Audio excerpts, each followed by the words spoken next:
तो hello guys, हम आ चुके हैं फिर से इस एनिमे का पार्ट 2 लेकर। तो हमारे टाकेरू के सामने आ चुका है एक बड़ा ड्रैगन।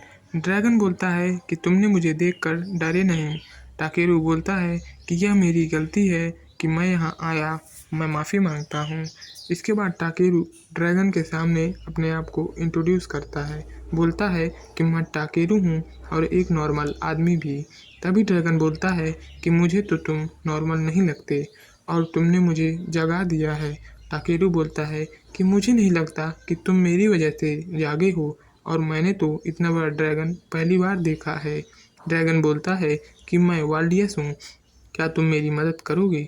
टाकेरू कहता है कि मैं भला तुम्हारी क्या मदद कर सकूँगा।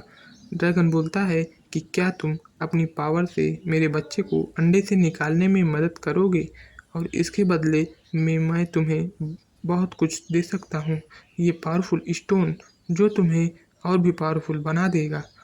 टाकेरू इस काम के लिए मान जाता है। फिर ड्रैगन अपने अंडे को टाकेरू को देता है जिसमें ड्रैगन का बच्चा होता है। इसके बाद टाकेरू अपनी पावर से अंडे को हीट देता है जिसके कारण अंडे में कुछ हलचल सी होती है और फिर अंडे से निकलता है ड्रैगन का बच्चा। वह अंडे से निकलते ही टाकेरू के ऊपर कूद पड़ता है जिससे टाकेरू कहता है कि तुम तो बदबूदार हो। फिर ड्रैगन बोलता है कि तुम इसका क्या नाम रखना चाहोगे, क्योंकि तुमने इसे दुनिया में लाने में मेरी मदद की है। फिर टाकेरू कुछ सोचने के बाद उस बच्चे का नाम रखता है बी और उस बी को भी अपना ये नाम पसंद आता है। ड्रैगन बोलता है कि मेरे प्यारे बच्चे जाओ इस दुनिया को देखो, जिसके बाद फिर वह भी टेकारो से लिपट जाता है। टाकेरू बोलता है कि ऐसे किसी के साथ तुम अपने बच्चे को कैसे भेज सकते हो। ड्रैगन कुछ नहीं बोलता और पानी में वापस से चला जाता है। इसके बाद टाकेरू उन मैजिकल स्टोन को कलेक्ट कर लेता है और वहाँ का पानी भी थोड़ा सा ले लेता है।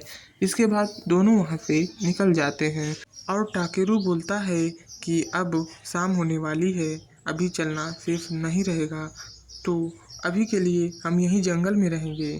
फिर टाकेरू बी को वही मैजिकल वाटर पीने के लिए देता है और कहता है कि जी भर के पीना।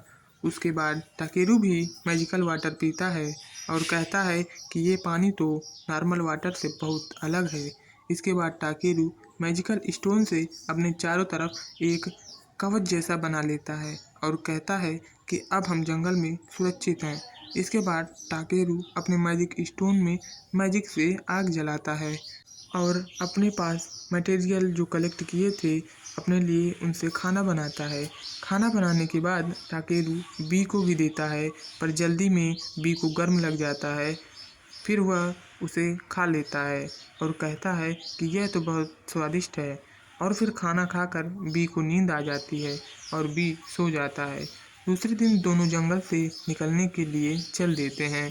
पहले पहाड़ में चढ़कर पहाड़ के ऊपर आते हैं तो देखते हैं कि सामने एक घना जंगल और है। फिर वे समझ जाते हैं कि इसे भी उन्हें पार करना होगा, पर सावधानी से। अचानक बी डर कर टाकेरू के पीछे छुप जाता है, जैसे कि उसने कुछ अजीब देख लिया हो। तभी देखता है कि एक बड़ा सा मुर्गा मॉन्स्टर दिखाई दिया जो कि उन पर अटैक करने लगता है। पर टाकेरू सोचता है कि ये तो चिकन है, उसे मारकर खाने में मज़ा ही आ जाएगा। फिर टाकेरू एक शील्ड एक्टिव करता है और मैजिक स्टोन से अटैक करने लगता है। तो जल्द ही आने वाला है इसका पार्ट 2। उसके लिए चैनल को सब्सक्राइब कर देना, लाइक कर देना और कमेंट में पार्ट 2 जरूर लिखना।